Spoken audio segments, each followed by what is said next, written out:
Hey everyone, welcome back to the Hive Doctor, your beekeeping mentor.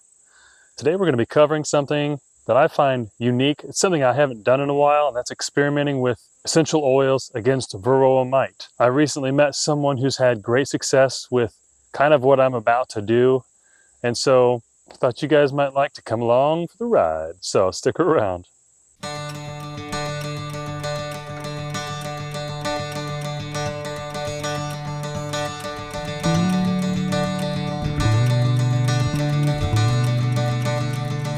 Welcome back, beekeepers.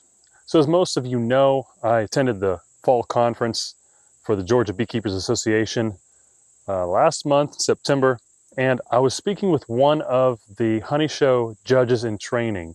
He has his own bees in Florida, and he's never used oxalic acid on his colonies. He actually just recently ordered a vaporizer to start doing that. But what he has been doing was using some essential oils, some specific ones. And he noticed in using that, he stopped struggling with growing his bees and suddenly found great success in being able to grow them from, I think, somewhere in the 40s and 50s to over 100 fairly quickly. So that rang a bell in my mind. I made a note to, why not, experiment with this. And so I'm going to be going over his method, how I'm going to kind of tweak it for my situation and show you how I do that along the way. I haven't yet mixed the concoction that I'm going to make today. I wanted to do that with you in case I ran into any hiccups. You would see that and be able to overcome them. I used to not do that kind of stuff. I thought everything kind of had to be perfect before I made a video on it, but whatever to that. So let me show you what we're going to be using today, and then I'll tell you how we're going to apply it. Then we'll go over some of the principles behind it, why I think it will be effective, especially for this guy who uses it down in Florida. Today we're going to be taking this old honey jar with an old style honey label on it, tea tree oil, peppermint oil, and oregano oil. And we're going to be mixing these. All right, so we're going to mix these up, and then I'm going to show you the application method. All right, so the way that this honey judge guy from Florida did this is that he would mix these three oils, and then he would put them in a spray bottle. And when he would go and pop the hive cover, he would do a spray like this. He would do one spray as he moved the sprayer, because he said two pumps was too much, but he found that one was just right. So when he did one spray, by moving the bottle across the top of the hive, he dispersed it over a greater area, and so it wasn't so concentrated on a few bees in one area. Now, I'm not going to be using a spray bottle today. I'm going to be mixing these oils in this jar and using these cotton rounds. They're individual little cotton pieces, just like this. And I like that it's cotton because it's natural. This is what it looks like up close. The pattern varies depending. And the idea is, once I get a mix in this jar, I'm going to soak a bunch of these in it, take them out, kind of let them drip off so there's no excess oil dripping off. There's just what the pad itself is holding. So the mixture of this is 1 to 1 to 1, so equal parts of everything. He didn't put any other oil medium like coconut oil. He didn't use a medium like water with lecithin so that it all blend together. It's just pure, straight up essential oils. And the particular brand that I did, because I did a lot of study, research into finding, a high quality brand, was this one, Majestic Pure Cosmeceuticals. I got all these on Amazon. These are the 4-ounce bottles because I intended on really using it. I got these originally for a similar application but with a different delivery method, and it didn't work out, so I just kind of put it on the shelf for a while. But I'm glad that I didn't throw it away like I tend to do when things don't work. I kept it, and I'm happy that I did. So we're going to mix this here in a minute, but I want to tell you why I'm doing it this way, just in case you find yourself in a similar situation. As you know, I usually go around with my oxalic acid vaporizer, and I do this on a once every 4 days for a total of 6 treatments. I have found this to be the most effective in my area for my bees. I can visually see the results work. I've got more orientation flights, or excuse me, better said, the orientation flights that I witness, I see more bees in them. I see less spotty brood patterns. I see less deformed wing virus, K virus, and other things that are visual tell signs of a high mite count and a high mite load. If you ever find yourself in circumstances where you can't get out and do that vaporization as often as needed in order to be the most effective, then putting a pad to work in the colony while you're not there over a period of time is going to be very advantageous.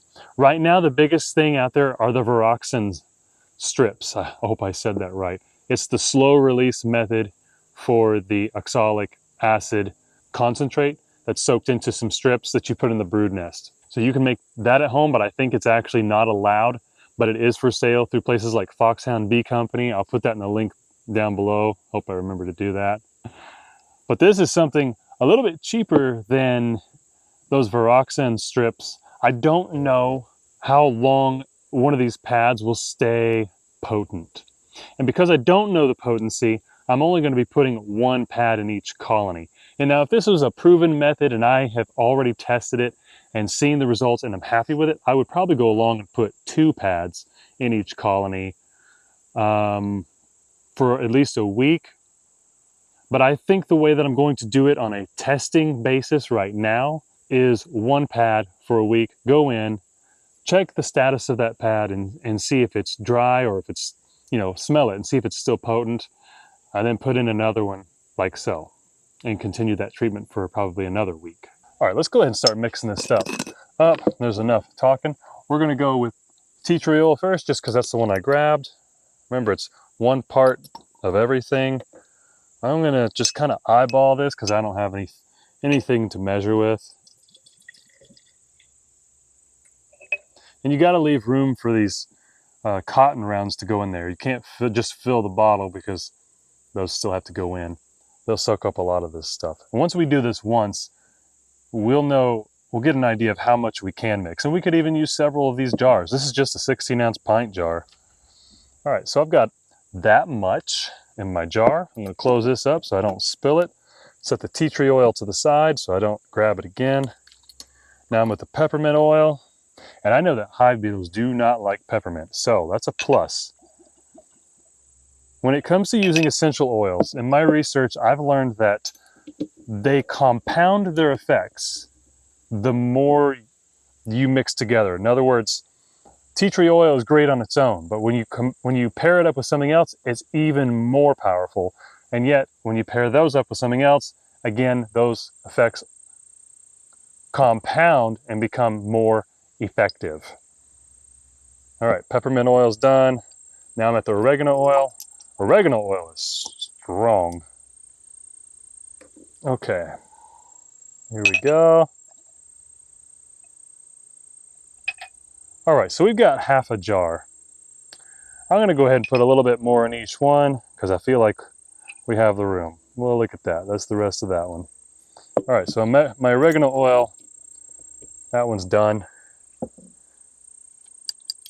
Peppermint. There's still a little bit left in that bottle. And my tea tree oil. Yep. All right. That's good. So we're like 2/3 full on our jar. So we've got plenty of room for this. Now, what I don't know is if these will immediately soak up or if they would take time. Ideally, you'd put these in the jar and just let it sit out for an afternoon in the sun and it would really soak it up well. So these are the perfect size to be able to fit into this regular mouth jar. I'm going to put a stack in. They're slowly sinking. I'm going to grab a hive tool, and as needed, I'll use my hive tool to poke them down in. You could use a stick, whatever. You can get dirt on this. It doesn't matter. And we'll just see how many we can get in here, how much of the stuff we can soak up in these pads. All right, so I can push that down, and there's still plenty of essential oil.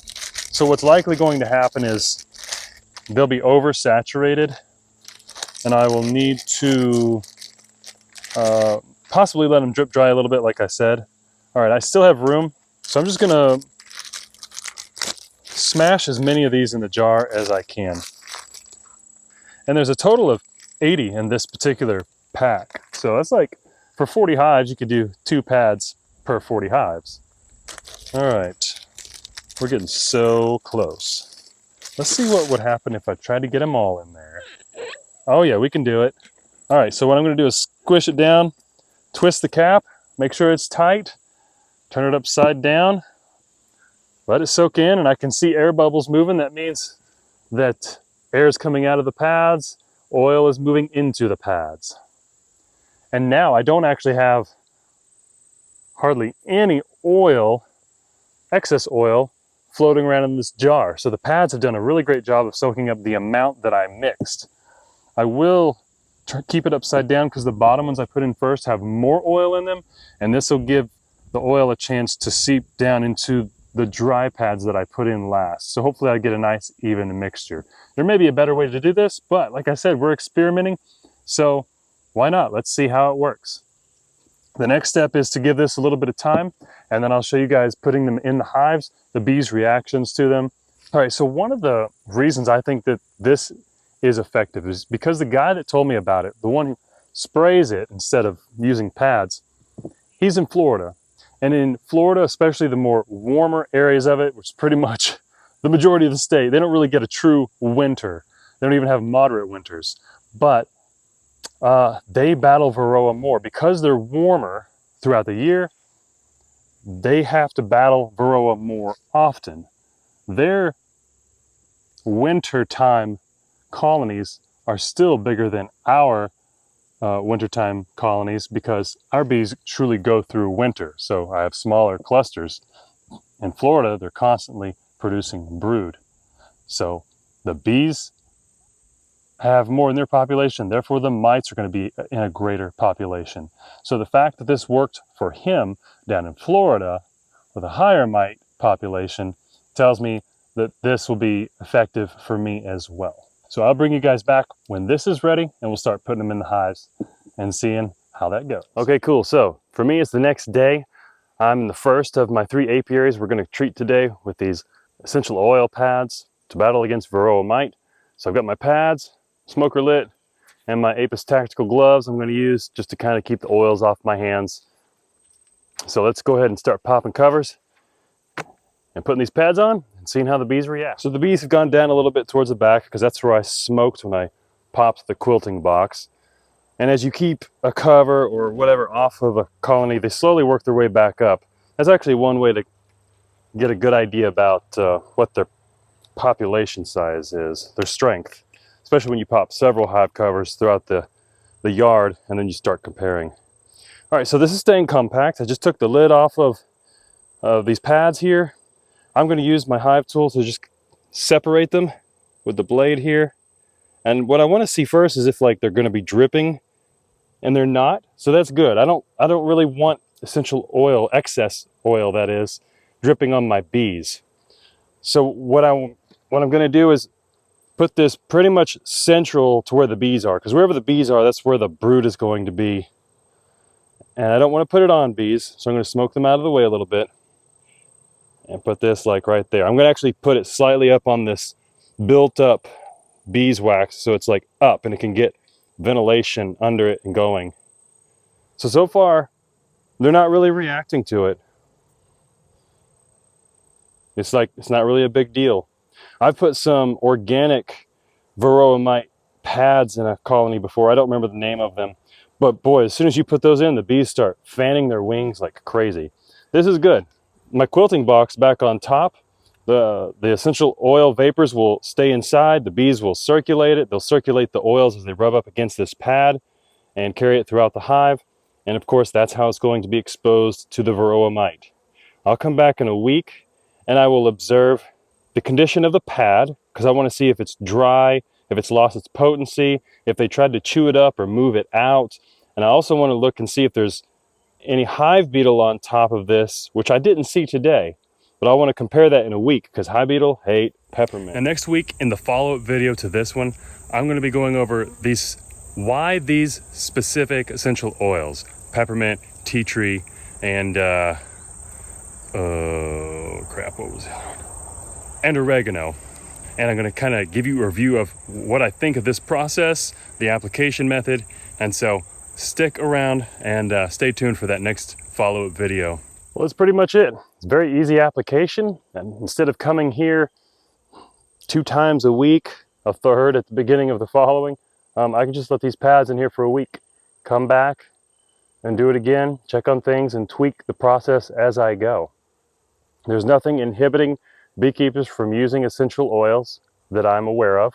And there are essential oils in some of the most effective mite control products that there are on the market anyways.